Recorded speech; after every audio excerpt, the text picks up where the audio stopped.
নমস্কাৰ, মোৰ নাম লিপিকা বৰুৱা। পোনপ্ৰথমে আপোনালোকক মোৰ নতুন ইউটিউব চেনেলটোলৈ স্বাগতম জনাইছোঁ। আশা কৰোঁ আপোনালোক সকলোৱে মোক মৰম দিব। আজি এই ভিডিঅ'টো বনোৱাৰ মূল উদ্দেশ্য হৈছে আহোমসকলৰ পৰম্পৰাগত বিবাহ পদ্ধতি চকলঙৰ বিষয়ে সবিশেষ জনাৰ। আহকচোন আমি ভিডিঅ'টোৰ মাজলৈ যাওঁ।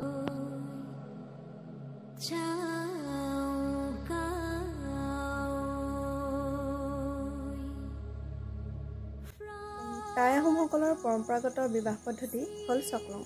এই চকলং বিবাহ পদ্ধতিৰ বিষয়ে জানিবলৈ চৰাইদেউ জিলাৰ জুজুলি হাবি গাঁৱৰ আৱাসী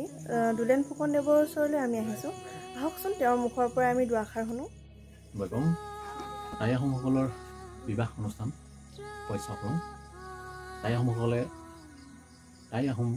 ৰীতি নীতি পৰম্পৰাৰে আচলতে এই বৈবাহিক অনুষ্ঠানটি পালন কৰে। চকলং আচলতে আমি যিধৰণে পালন কৰোঁ, বহুতো পৰম্পৰাগত কিছুমান নীতি নিয়ম আছে। নীতি নিয়মবিলাক আচলতে একাধিক্ৰমে পালন কৰা হয়। চকলং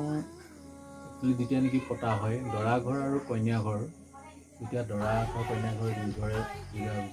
যেতিয়া এটা নতুন সম্বন্ধ স্থাপন হ'বলৈ হয়, দুই ঘৰৰ দুখন সমাজৰ যোগেদি এই বৈবাহিক নীতি নিয়ম পৰম্পৰাৰ এটা দুটি মনকে এটি মন কৰাৰ পৰম্পৰাৰ বৈবাহিক স্থাপন কৰি চকলং ব্যৱস্থাৰে পালন কৰা হয়। ইয়াত আচলতে আমি পৰম্পৰাগত আমাৰ এটা জাকজমকীয়া এটা অনুষ্ঠান আচলতে খুব উলহ মালহেৰে বা এটা ধুনীয়াকৈ পালন কৰা হয়। আৰু বিশেষকৈ টাই আহোমসকলৰ আমাৰ চাউফা স্বৰ্গদেউসকলৰ দিনৰ পৰা আমাৰ যি চকলং বিবাহ পদ্ধতিয়ে বৈবাহিক সম্পৰ্ক স্থাপন কৰা হৈ আহিছে। আমাৰ স্বৰ্গদেউসকলৰ দিনত বিশেষকৈ যি চকলং পদ্ধতিয়ে আমাৰ যি অন্যাংফা পৰিসকলক অনা হৈছিল, সেই একাডেমিক কমেও আমাৰ যেনেকৈ ৰজাসকলে যেতিয়া নেকি চকলং 100 গছ বন্তিৰে সুন্দৰ এটা পৰিৱেশৰ মাজেৰে বন্তি জ্বলাই অৰ্থাৎ মৌলুংসকলৰ যোগেদি মন্ত্ৰ উচ্চাৰণ কৰি তেওঁলোকৰ মংগল কামনা কৰি যি চকলং বিবাহ সম্পন্ন কৰি আহিছিল, এই একাধিক্ৰমে তেতিয়াৰ পৰাই ধৰক আমাৰ ধাৰাবিভাগে আজিও আমাৰ আহোমসকলৰ মাজতে চকলং বিবাহ পদ্ধতি চলি আছে। আৰু আমিও সেই চকলং বিবাহ আচলতে এজন বৈবাহিক সম্পৰ্ক বা এই বিষয়ে জানিবলৈ অধ্যয়ন কৰি থকাৰ এজন লোক হিচাপে আমি যিখিনি বুজি পাইছোঁ তাকে দুআষাৰ মই চমুকে এইখিনি কৈছোঁ। আচলতে 100 গছ চাকি জ্বলোৱা হয়। আচলতে এখন মৰল এখন বনোৱা হয়। বিশেষকৈ দৰা ঘৰ কন্যা ঘৰ দুই ঘৰ বুজাবুজিত বিশেষকৈ কন্যা ঘৰতে এই চকলং কাৰ্যটো সমাপন কৰা হয়। সেইকাৰণে কন্যা ঘৰৰ চোতালত বালিৰে আচলতে এখন মৰল প্ৰস্তুত কৰা হয়। মৰলো আচলতে দুটা ভাগ আছে।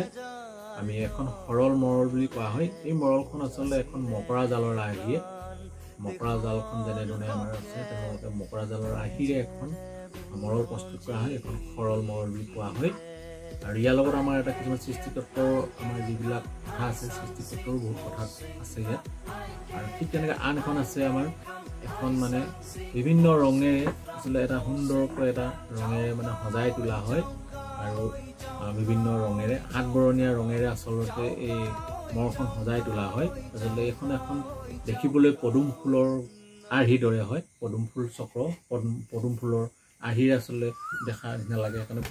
বহুতে পদুম ফুলৰ চক্ৰ বুলি ক'ব বিচাৰে। কিন্তু আচলতে এনেধৰণৰ কথাটো মহাকাশত যেনেধৰণে বিভিন্ন ধৰণৰ গ্ৰহ নক্ষত্ৰৰ পৰা আদি কৰি বিভিন্ন ধৰণৰ ৰং বিৰঙে বিভিন্ন বস্তু থকাৰ দৰে এই মৰলখনতো আচলতে ঘৰবিলাক যিবিলাক মানে ৰং বিৰং কৰা হয়, 7টা ৰঙেৰে আচলতে ৰং বিৰং কৰি পিনি এটা ধুনীয়া এটা জাকত জিলিকা কৰি তোলা হয়। তেনেধৰণে প্ৰস্তুত কৰা হয়। আৰু তাত 101 গছ বন্তিৰে আচলতে তাত দিয়া হয়। তাৰে মাটিত বালিৰে যিখন মৰল বনোৱা হ'ব, বালিৰে বনোৱাৰ এই চক্ৰখনত আচলতে 96 আচলতে 96 ঘৰ থাকিব। তাত 96খন জ্বলিব, 96খন জ্বলিব। আৰু তাৰে মাজতে এটা সোঁমাজতে এটা এডোখৰ কলৰ প্ৰায় 1.5 ফুট মানৰ এখন কলৰ এটা মধনা থাকিব। সেই মধনাতে 4টা দিশ কৰি 4খন চাকি থাকিব। আৰু একেবাৰে ওপৰত এখন 3মুখীয়া চাকি জ্বলোৱা হয়। আচলতে 3মুখীয়া চাকি এখন দিয়া হয়। গোটেইখন লগাই 101খন চাকি হয়। আচলতে এই বন্তি 100 গছি জ্বলোৱা যিটো ব্যৱস্থা, এয়া আচলতে এটা পৰম জ্যোতিক আমি জ্যোতিটো উপাসনা কৰোঁ যিহেতু জ্যোতিটোৱে আমাৰ কাৰণে সৃষ্টিকৰ্তা সৃষ্টি উৎস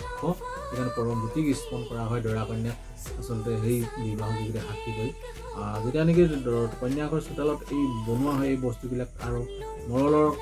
8টা দিশত 8টা কলপুলি দিয়া হয় 8টা দিশত 8টা কলপুলি আমাৰ এই 8টা দিশৰ কলপুলিকেইটাৰো বহুত কথা আছে মানে সৃষ্টিতত্ত্বৰ পুথিৰ মতে আমাৰ 8টা দিশত 8টা শুকুলা আচলতে আমাৰ পাহাৰ সদৃশ তেনেকুৱা ধৰণৰ কিছুমান সৃষ্টি হৈছিল আৰু তাৰ মাজতে ইটো 8টা দিশৰ এটা কোণৰ পৰা ইটো দিশলৈ ইটো শুকুলা পাহাৰলৈ সেই মকৰা সোণালী মকৰাই আজা কৰি জাল প্ৰস্তুত কৰি তাত সৃষ্টিতত্ত্বৰ মতে পৃথিৱী সৃষ্টি কৰিলে এনেকুৱা ধৰণৰ কিছুমান সৃষ্টিতত্ত্বৰ কাহিনী আছে বহুতো সেইবিলাক কথা তাত সোমাই আছে তেনেধৰণে কোৱা হয় আৰু তাৰ লগে লগে চকলঙৰ সামগ্ৰী এই হাত বৰণীয়া ৰঙেৰে যেতিয়া মৌচুম প্ৰস্তুত কৰা হয় 8টা দিশত 8টা কলপুলি ৰোৱা হয় কলপুলিবিলাকত ইটো পৰা ইটো জুতি দিয়া হয় আৰু জুতি দিয়াৰ লগত তাতে আমি বৰগছ আহঁত গছৰ পাত লগতে তামোল পাণ আচলতে আঁৰি দিয়া হয় বৰগছ আৰু আহঁত গছ আমাৰ কাৰণে পবিত্ৰ আচলতে খুব পবিত্ৰ যিহেতু ডাঙৰ গছৰ বা ওখ গছৰ ছাঁ ল'বলৈ গৈছে সেইধৰণে আমাৰ খুব পবিত্ৰ এটা মাংগলিক ৰজাসকলে যেতিয়া নেকি নিজৰ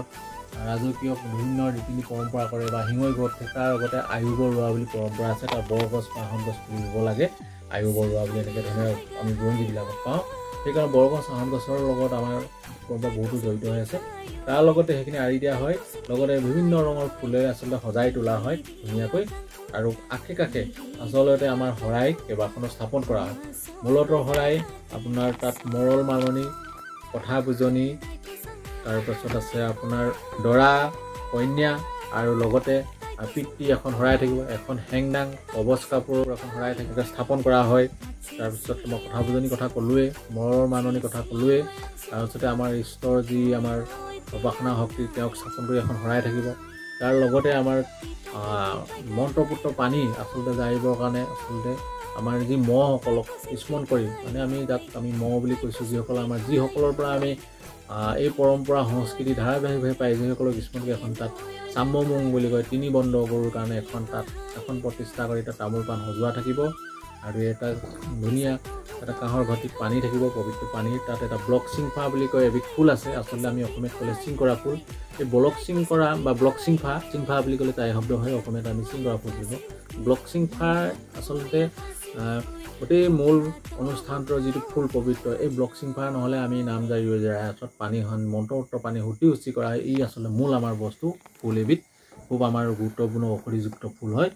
তাৰ লগতে 100 গছ চাকিৰ লগতে 100 এখন থুৰীয়া তামোল দৰকাৰ হৈ থাকে থুৰীয়া তামোল দিয়া হয় 100 এটা অৰিহণা দিয়া হয় এনেকৈ ধৰণৰ বহুতখিনি সামগ্ৰী প্ৰয়োজন হয় আৰু দৰা কন্যাৰ কাৰণে বৰমালা দৰকাৰ হয় তাৰ লগতে এখন কবচ কাপোৰ হিচাপে প্ৰতি কথত আচলতে টঙালি বা যেনে বিভিন্ন বোৱা কবচ কাপোৰ আচলতে দৰকাৰ হয় এখন দিয়া হয় কন্যাই দৰা সম্বোধন কৰিব লগতে আপোনাৰ হেংদাঙো প্ৰদান কৰিব আচলতে ইয়াৰ প্ৰতিটোৱে কবচ অৰ্থাৎ প্ৰতি কথত এইটো কাৰণে কবচ আপোনালোকে কবচ কাপোৰ কথা জানেই কবচ কাপোৰ বুলিলে আমি আগতে ৰজা মহাৰজাৰ দিনত যুদ্ধ বিগ্ৰহ কৰিবলৈ নিজৰ মৰমৰ লগৰ যিজনে চিৰ জীৱন আজীৱন লগৰীগৰাকীয়ে তেওঁৰ নিজৰ স্বামীক অৰ্থাৎ এটা সাহসৰ প্ৰতীক হিচাপে এই কবচ কাপোৰ প্ৰদান কৰা এটা ব্যৱস্থা আছে তাৰ লগতে 8 কোণ কৰি আমি বস্তুটো আচলতে এটা প্ৰতিষ্ঠা কৰা হয় তাৰ সন্মুখৰ আগত পূবমুখীয়াকৈ আচলতে দৰা কন্যাক বহোৱা হয় পূবমুখীয়াকৈ বনোৱা হয় মৰৰখন তাৰ লগতে সম্পূৰ্ণ মূৰৰ পূবমুখীয়া মূৰৰ ফালে আমাৰ এখন ধৰ্মশাস্ত্ৰ আচলতে মুৰলী লাই পেংকাকা স্থাপন কৰা হয় মূল যিখন আমাৰ পৰম্পৰা আমাৰ টাই আহোমসকলৰ বিশ্বাসযোগ্য এখন ধৰ্মশাস্ত্ৰ লিলাই পেংকাকা বুলি প্ৰতিষ্ঠা কৰা হয় সেই পেংকাকা সাক্ষী কৰি মূল কাৰ্যটো আৰম্ভণি কৰা হয় আৰু দৰা ঘৰ কন্যা ঘৰ আচলতে কন্যা ঘৰত যেতিয়া নেকি দৰা ঘৰৰ লোকসকল গৈ পাবগৈ আৰু দৰা গৈ পাবগৈ তেতিয়া দৰা কন্যা সম্পূৰ্ণ মৰলৰ আগত যেতিয়া নেকি বহোৱাৰ লগে লগে আচলতে চকলঙৰ মূল কাৰ্যসূচী আৰম্ভ হয় আগৰডোখৰত সেইখিনি সজোৱা হয় গোটেই প্ৰক্ৰিয়াটো সজাই মেলি ধুনীয়া গত লগোৱা হয় তাৰপাছত সম্পূৰ্ণ দৰা কন্যা আসনত বহোৱাৰ পাছত মূল কাৰ্যসূচী আৰম্ভ হয় কাৰ্যসূচী মতে যিটো পৰম্পৰা মতে বিধিগতভাৱে আমি আচলতে তাত পাঠ কৰি যোৱা হয় একাদিক্ৰমে আচলতে তেনেকৈ ধৰণে পালন কৰা হয় প্ৰথম এটোপা মন্ত্ৰপুত্ৰ পানীয়ে শুদ্ধি দৰা কন্যাকো কৰা সকলোকে শুদ্ধি হৈ নিজেও মৌলুংসকলে শুদ্ধি আচলতে 3জন মৌলুং তাত প্ৰয়োজন মূল আসনত 3জন মৌলুং প্ৰয়োজন হয় কাৰণ ৰাজকীয়ভাৱে ৰজাৰ দিনৰ পৰা দায়িত্ব বহন কৰি অহা মহুং চাংবুন মহবলং মহনেৰে বাইলুংসকলৰ 3 বংশীয় 3জন মৌলুং আচলতে তাত দৰকাৰ হয় 3জন মৌলুঙে এই কাৰ্যটো সম্পাদন কৰিব আৰু আখে ইফালে দৰা ঘৰৰ যিসকল জ্যেষ্ঠ লোক যাব আচলতে তেওঁলোকে মানে চুকলি ভাল হৈ পিনি সেই দৰা ঘৰ বুঢ়া থাকিব আৰু কন্যা ঘৰৰ তেওঁলোকৰ সমাজ ব্যৱস্থাৰ যি জ্ঞাতি জ্যেষ্ঠ লোকসকল থাকিব তাতে আসন গ্ৰহণ কৰি থাকিব তেওঁলোকেও শৰাই সঁফুৰা দান প্ৰদান কৰিব আৰু মৌলুংসকলে সাক্ষী হিচাপে দুইখন দৰা ঘৰ কন্যা ঘৰৰ সাক্ষী হিচাপে আচলতে মৌলুংসকলে সাক্ষী থাকি পিনি তেওঁলোকৰ বিবাহ কাৰ্য সম্পূৰ্ণ দুটি মনক এটি কৰিবৰ কাৰণে বিধিগতভাৱে আচলতে গোটেই প্ৰক্ৰিয়াটো আৰম্ভ কৰে প্ৰথমতে মই ক'লো মন্ত্ৰপুত পানীয়ে শুদ্ধি কৰিব শুদ্ধি কৰাৰ পিছত তেওঁলোকৰ আমাৰ প্ৰথম প্ৰাৰম্ভিক কাম আদি প্ৰাৰ্থনাৰে মাংগলিক কাম আৰম্ভ কৰিব কৰাৰ লগে লগে আচলতে আমাৰ তাত চকলঙত এটা গুৰুত্বপূৰ্ণ দিশ আছে বুৰঞ্জী কথা বুৰঞ্জীটো খুব দৰকাৰী কাৰণ আমি কৈ আহিছোঁ যে ৰজা আমাৰ আহোম টাই আহোমসকলে ইয়াত যেতিয়াবা ৰাজ্য প্ৰতিষ্ঠা কৰি তাৰ আগৰ পৰা বুৰঞ্জী যিটো লিখা পদ্ধতি লৈ আহিছিল আৰু সেইকাৰণে যাক যি যেনেকৈ পায় তেনেকৈ বুৰঞ্জী লিখাৰ আচলতে ব্যৱস্থাটো লৈ অহাৰ কাৰণে য'তে যাক পায় লিখি ৰাখিছিল আৰু সেই লিখি ৰখাৰ ক্ষেত্ৰত নিজৰ বংশৰ পৰিচয়টো দিয়াটো খুব দৰকাৰী আছিল এই চকলং বিবাহত কিন্তু সেইকাৰণে বংশৰ পৰিচয় দাঙি ধৰাটো বৰ ডাঙৰ আচলতে বুৰঞ্জী কোৱাৰ এটা বৰ গুৰুত্বপূৰ্ণ দিশ সেইকাৰণে দৰা ঘৰ আৰু কন্যা ঘৰ দুই ঘৰৰ আচলতে বংশ পৰিচয়টো তাত দাঙি ধৰা হয় আচলতে মৌলুংসকল যায় যদিও সাক্ষী হিচাপে থাকে যদিও তেওঁলোকৰ দৰা ঘৰ কন্যা ঘৰ শুভাকাংক্ষীসকলৰ যোগেদি যেনে বৈবাহিক উপস্থাপন হয় তেতিয়াতো সেইসকল তেওঁলোকেহে গম পায় কিন্তু সমাজ হয়নাখনি যিমানখিনি শুভাকাংক্ষী লোক আহে সকলোৱেতো গম নাপায় তেতিয়া বংশৰ পৰিচয়টো গম কোৱাৰ লগে লগে সকলোৱে গম পায় যে কোন বংশৰ কি লোক হয় তেওঁলোক ক'ৰ আছিল কেনেকুৱা ধৰণৰ গোটেই অকণমান থুলমূলকৈ ইতিবৃত্তটো গম পায় আৰু বংশৰ নিজৰ ইতিবৃত্তৰ কথা গম পায় আৰু এইটো আমাক প্ৰেৰণা দিয়ে যে আমাৰ সেই উপৰিপুৰুষসকলে এনেকুৱা ধৰণৰ বহুতো ভাল কাম বা বিভিন্ন কামত নিয়োজিত হৈ দেশক আচলতে ভাল পায় দেশৰ প্ৰতি আত্মত্যাগ বা বলিদান দিছিল সেই কথাবোৰ গম পায় আৰু সেইকাৰণে দৰা কন্যাকো সেই সময়ত নিজৰ বংশৰ পৰিচয়টো লোৱাৰ লগতে তেওঁলোককো এটা তেনেকুৱা ধৰণৰ কথা বা প্ৰেৰণা বা চেতনা দিয়া হয় ইয়াৰ লগতে পিছত আপোনাৰ আচলতে কন্যা সম্প্ৰদান বুলি এটা ব্যৱস্থা থাকে পিতৃয়ে আচলতে দৰা কন্যাক আচলতে দৰাক অৰ্পণ কৰিব কন্যা সম্প্ৰদান বুলি কোৱা হয় পিতৃয়ে সেইটো অৰ্পণ কৰিব আৰু তেওঁলোক সমাজক সকলোৱে সাক্ষী কৰি আৰু মললৈ বিশেষকৈ সাক্ষী কৰি আমাৰ যিটো আমাৰ ইষ্ট যিখিনি আমি যাক উপাসনা কৰোঁ আমাৰ যিসকল আচলতে আমি আজি যাক আমি এটা উপৰিপুৰুষ আচলতে আমি দেৱতাৰ দৰে জ্ঞান কৰিছোঁ সেইসকলক স্মৰণ কৰি আমাৰ যি মাংগলিক কাৰ্য আৰম্ভ হ'ব সেইখিনি কৰি এই সাক্ষী ৰাখি মহলত এশৰ গুচি বন্তি সাক্ষী ৰাখি পিতৃয়ে কন্যা দৰাক সম্প্ৰদান কৰিব এইখিনি কৰাৰ পাছতে সম্প্ৰদান কৰাৰ পিছৰ লগে লগে তেওঁলোকৰ দৰা কন্যাক আমি বিধিগতভাৱে বিধি পাঠ কৰোৱা হয় বিধিগতভাৱে যিখিনি কথা থাকে বিধি পাঠ কৰি মেলি তেওঁলোকক তেনেকৈ চলাই নিয়া হয় তাৰপিছত কবচ কাপোৰ প্ৰদান থাকিব হেংদাং প্ৰদান থাকিব তাৰ লগতে এইখিনি হৈ যোৱাৰ পিছতে তেওঁলোকক আমি কিছুমান খেল খেলোৱা হ'ব আচলতে খেল খেলোৱা অলপ আনন্দ মানে ফূৰ্তি কৰা হয় দৰা কন্যাক যিহেতু দুইখন ঘৰে এটা বেলেগ ধৰণৰ শোকাকুল এটা পৰিৱেশ সৃষ্টি হৈ থাকে কন্যা ঘৰত বিশেষকৈ এটা শোকাকুল পৰিৱেশ সৃষ্টি হয় কাৰণ এগৰাকী কন্যা একেবাৰে এটা বংশলৈ গোটেই জীৱনটো এটা কাৰণে উলিয়াই দিব সেইকাৰণে কন্যা ঘৰখন যথেষ্টখিনি এটা খুব দুখেৰে ভিতৰি তেওঁলোক থাকে সেইকাৰণে আচলতে দুই ঘৰৰ সমাজৰ সাক্ষী কৰি মেলি তাত আচলতে বিধি ৰচকে এটা আনন্দ বা ফূৰ্তি কৰিবৰ কাৰণে এটা খেল খেলোৱাৰ ব্যৱস্থা কৰিছে এইটো ৰজা মহাৰাজাৰ দিনতে আমাক কোৱা হৈছে চাওপাসকলৰ দিনতে দৰা কাৰণে হৈছে খেল খেলাব বিভিন্ন ধৰণৰ খেল খেলোৱা হয় কিন্তু মূলতঃ আজিকালি কড়ি খেল আঙুঠি লুকুৱালৈকে চাউলত লুকুৱাই থোৱা হ'ব আৰু আঙুঠি লুকুৱালৈকে এনেকুৱা খেল খেলোৱা হয় দৰা কন্যাক দুয়োকে আৰু কড়ি খেল খেলোৱা হয় কাৰণ কড়ি খেলটো এটা আমাৰ ৰজাদিনীয়া এটা খেল এই ব্যৱস্থাবোৰ তাত কৰা হয় এইখিনি কৰাৰ পিছতে আচলতে তেওঁলোকক উদ্দেশ্যি মৌলুংসকলে আচলতে পণ্ডিতসকলে তেওঁলোকক কিছুমান সাংসাৰিক জীৱন আৰম্ভ কৰাৰ পাক মুহূৰ্তত কিছুমান তেওঁলোকক কথা বুজনি বুলি এটা বিষয় থাকে কথা বুজনি দিয়ে তেওঁলোকে কেনেকৈনো চলিব লাগিব সাংসাৰিক জীৱনত কেনেধৰণে কি কৰিব লাগিব কাক মান ধৰিব লাগিব কেনেদৰে চাল চলন কৰিব লাগিব বা গোটেই কথাখিনি সামৰি পিনি এটা কথা বুজনি দিয়ে আৰু এই কথা বুজনি আচলতে যি নাতি পুতি দেখি নিজৰ সাংসাৰিক জীৱন পাৰ কৰি গ'ল যিজনে গোটেই সাংসাৰিক তিতা কেঁহা মিঠা দেখি পালে এই কথাখিনি তেওঁলোকক উদ্দেশ্যি জ্যেষ্ঠ ব্যক্তি সকলৰ যোগেদি আচলতে কথা বুজনি দিয়া হয় যাতে এই কথাখিনি ধুনীয়াকৈ মানি চলিব পাৰে তেনেকুৱাবিলাক বহুতো গুৰুত্বপূৰ্ণ দিশৰ মাজেদি তেওঁলোকক মানে সকলৰ কাৰ্যবিলাক কৰা হয় আৰু শেষত আমি তেওঁলোকক বিধি আমাৰ যিটো ইষ্ট যিসকল আমাৰ আছে উপাসক সেইসকলক আমি প্ৰাকৃতিক শক্তিক উপাসনা কৰি আমি তেওঁলোকৰ মংগল কামনা কৰি আচলতে গোটেই চক্ৰৰ প্ৰক্ৰিয়াটো মৌলসকলে দৰা কইনাক উদ্দেশ্যি শুভ মংগল হ'বৰ কাৰণে আশীষ প্ৰদান কৰে এনেকুৱা ধৰণৰ বহুবিলাক কাৰ্য আচলতে চক্ৰত একাধিক্ৰমে বিধিগতভাৱে পালন কৰা হয় আৰু তেনেধৰণে সকলোৰে আগত সাক্ষী চক্ৰং ব্যৱস্থাটো কৰা হয় সেইকাৰণে বৰ্তমান সময়ত আমি দেখিবলৈ পাইছোঁ চক্ৰং যথেষ্টখিনি এটা জাকজমকতা এটা বেলেগ এটা দিশে সকলোৱে আদৰি লৈ পিনি আচলতে